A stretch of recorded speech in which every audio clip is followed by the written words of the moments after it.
Here we go. Bullying, cyberbullying, in-person bullying, behind your back bullying, whatever kind of bullying. That's what we're talking about today on the Coach Ballgame podcast. I can't stand it.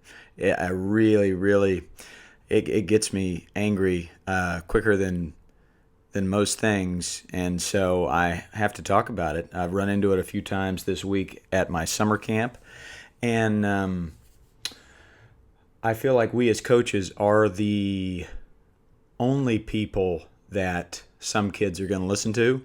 So it's not just important for us to make this our goal to let them know it ain't right, don't do it, but we got to keep pressing, keep driving home the narrative that kindness is what matters, and the wins and the losses, they have zero importance in relation to how you treat somebody else. So I wrote this blog earlier in the week.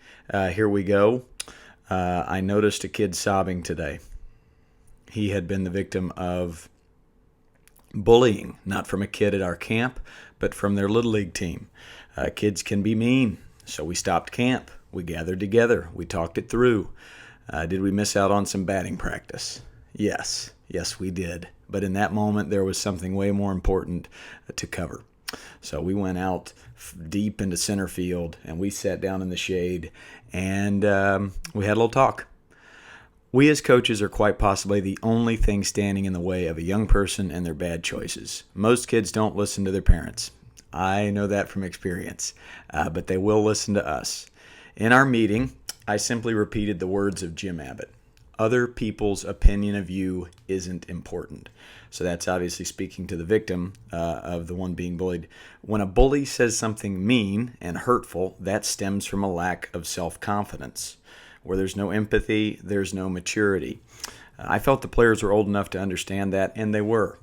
I also warned them of the temptations that will come from their friends to join in on the bullying. When I asked the group for ideas of what to do in that kind of situation, I got some beautiful answers. They'd obviously listened to the Roberto Clemente story and taken it to heart.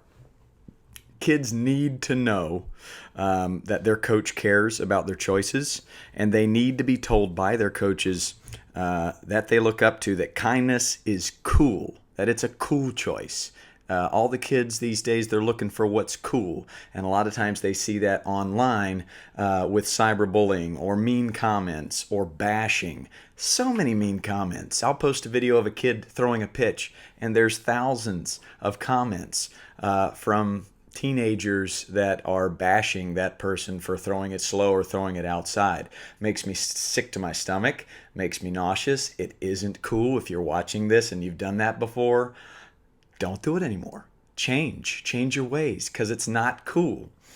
Hurtful speak is disappointing. I think kids need to hear that from people they look up to, especially their coaches. Hurtful speak, it really disappoints us. So stop it.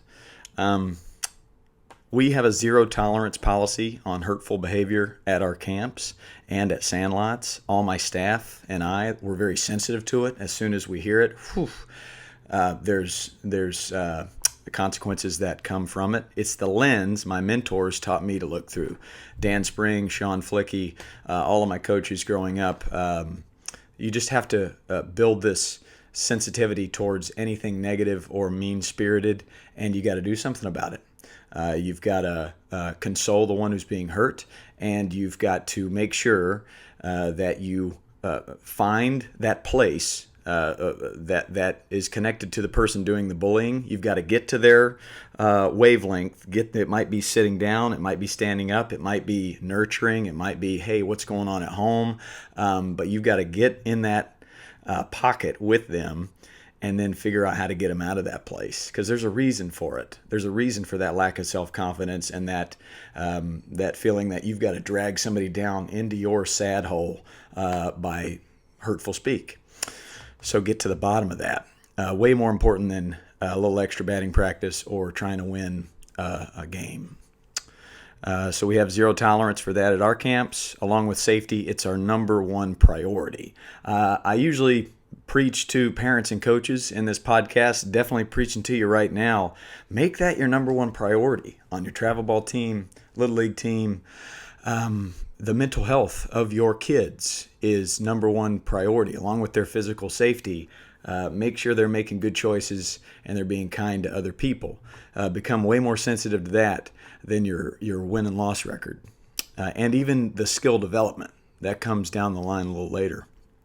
I know I'm in the minority there, but hey, that's what I'm doing. I'm trying to flip the culture on its head and get people to realize this narrative of win at all costs and wean out the bad player and pay more importance to getting that college scholarship.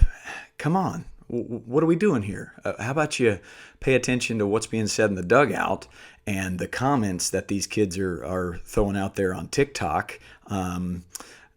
Make sure that we are shining a light on kindness is cool.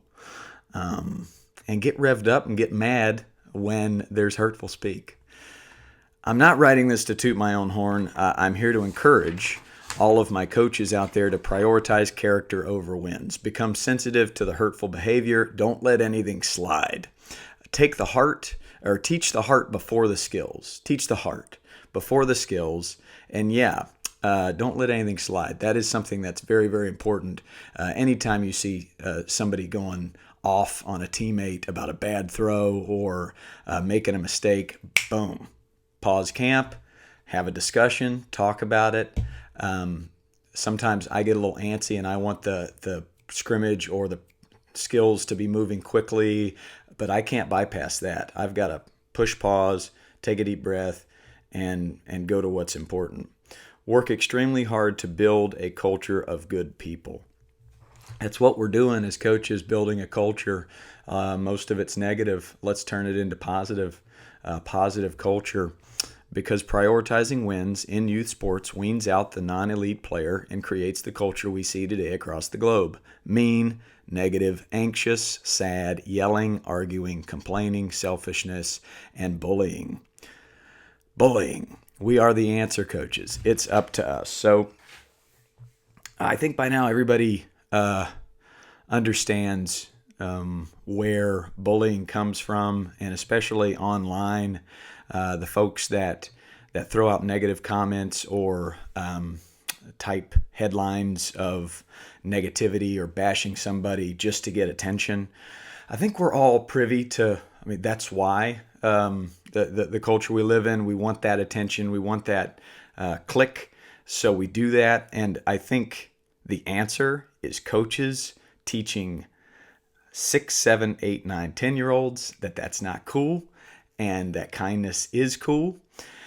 And I think that's how we change the game, right? The folks that are doing the bullying right now, maybe they can hear this too. Maybe they can change their ways. I don't get revved up much, but this is a topic that I do. And if you are one of those folks that really loves that attention and you like to bash, shame on you.